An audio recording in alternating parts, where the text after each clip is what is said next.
If you're over 60 and you've started feeling like your legs just don't have the strength they used to, if standing up from a chair feels harder than it should, if stairs make you think twice, or if you sometimes feel a little unsteady and you quietly tell yourself, well, I guess this is just aging, then please listen very carefully, because that belief might be the most dangerous thing holding you back right now. Weak legs after 60 are not automatically a part of aging. In fact, in most cases, they're a result of something far more fixable. And today, I want to show you exactly how to start reversing that safely, gently, and effectively in just 21 days, using 3 simple exercises that your body actually understands and responds to. Now let me say this clearly, right from the start. If you're expecting jumping, squatting deep, running, or anything that hurts your knees or back, this video is not about that. This is about rebuilding strength where it really matters. The muscles that keep you standing tall, walking confidently, catching yourself if you stumble, and staying independent in your daily life. Because let's be honest for a moment. Nobody over 60 is dreaming about six-pack abs. What we want is to get out of bed without stiffness, walk without fear, climb stairs without holding the railing for dear life, and feel strong enough to enjoy life again instead of worrying about falling. And here's the part most people don't tell you. After 60, your legs don't weaken because of age alone. They weaken because the brain slowly stops trusting the muscles. The muscles stop getting used fully. Movements become smaller. Activity becomes more cautious. And slowly, without you realizing it, strength fades. The good news? The moment you start sending the right signals again, the body responds. Even in your 60s, 70s, and yes, even your 80s.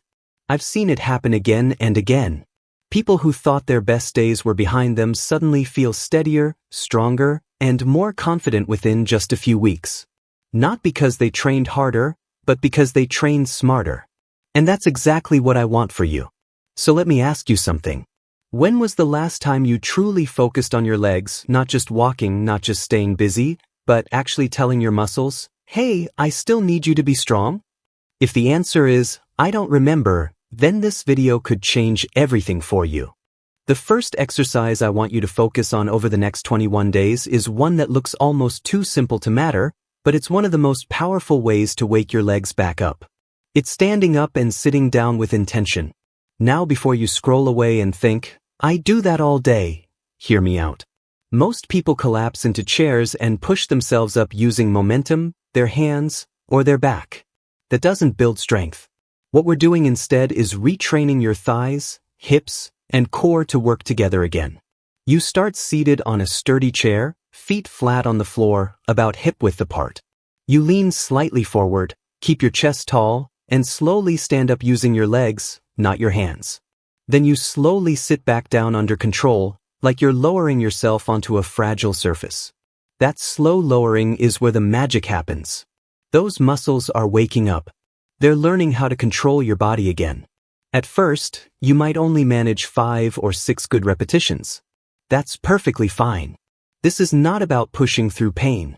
It's about clean, controlled movement. Over 21 days, what happens is incredible.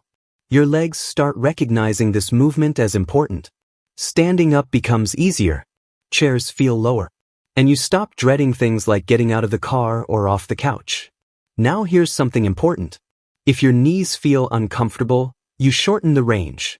If the balance feels off, you place the chair near a wall or table. This is your body.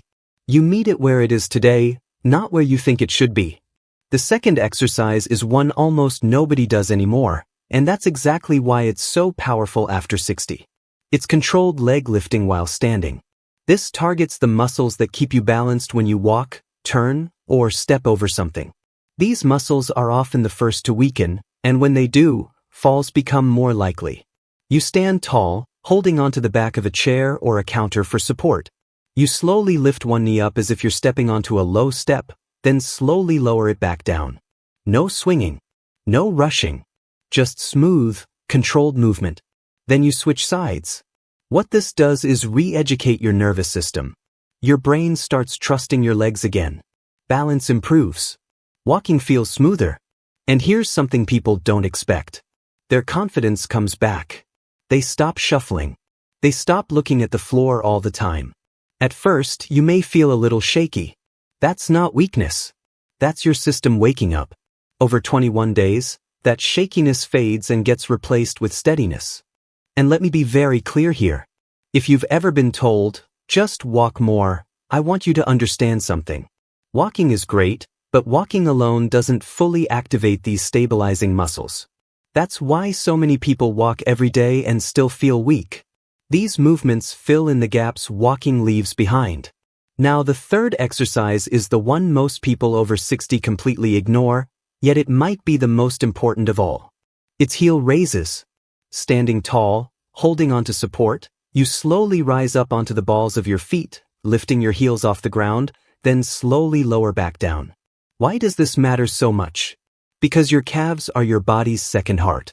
They help pump blood back up, support your ankles, and play a massive role in balance. Weak calves mean unstable walking. Strong calves mean confident steps. When you do these slowly and with control, you're strengthening muscles that protect you every single time you take a step. And over 21 days, people often notice less ankle stiffness, better circulation, and a surprising boost in walking endurance. Now here's the key part that makes all of this work. You don't do these exercises once and forget about them. You do them consistently. A few minutes a day. No gym. No equipment. No excuses. Just showing your body that strength still matters. And something fascinating happens around day 10 to day 14. Movements that felt heavy start feeling lighter. Balance improves without you trying. Your legs feel more there, more alive. That's not your imagination. That's your nervous system adapting. By day 21, many people tell me the same thing. I didn't realize how weak my legs had gotten until they started feeling strong again. And that awareness alone is life-changing. Now let's talk about safety for a moment, because that matters. If you have medical conditions, severe joint pain, or recent surgery, you always move within comfort.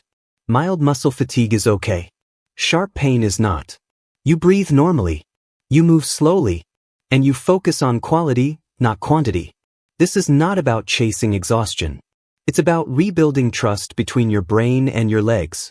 I also want to touch on something emotional, because nobody talks about it enough. Weak legs don't just affect your body. They affect your confidence. They change how you move through the world. They make you hesitate. They make you say no to things you used to enjoy. And that breaks my heart, because so much of that is preventable. You are not fragile. Your body is adaptable. It just needs the right signals. And here's the beautiful part. These 3 exercises don't just strengthen muscles. They strengthen independence. They strengthen dignity. They strengthen your ability to live life on your terms. So if you're watching this and thinking, I wish I had started earlier, let me stop you right there. The best time to start was years ago. The second best time is today. Not next week. Not after another false scare. Today. Give yourself 21 days. That's it. You don't need motivation. You need a decision. A decision to show up for yourself for a few minutes a day. And I promise you this. If you stay consistent, if you move with intention, and if you respect your body instead of fearing it, your legs will respond. Strength is not gone. It's just been asleep. Now before you go, I want you to do 3 things for me. First, if this message resonated with you, hit the like button. It tells YouTube to show this video to more people who need it. Second, subscribe to the channel if you want more simple, safe, science-backed exercises designed specifically for people over 50 and 60 who want to stay strong and independent. And third, comment below with the word strong if you're committing to these 3 exercises for the next 21 days. I read the comments and I'll be cheering you on. Remember, aging is inevitable. Weak legs are not. Start today, stay consistent, and I'll see you in the next video.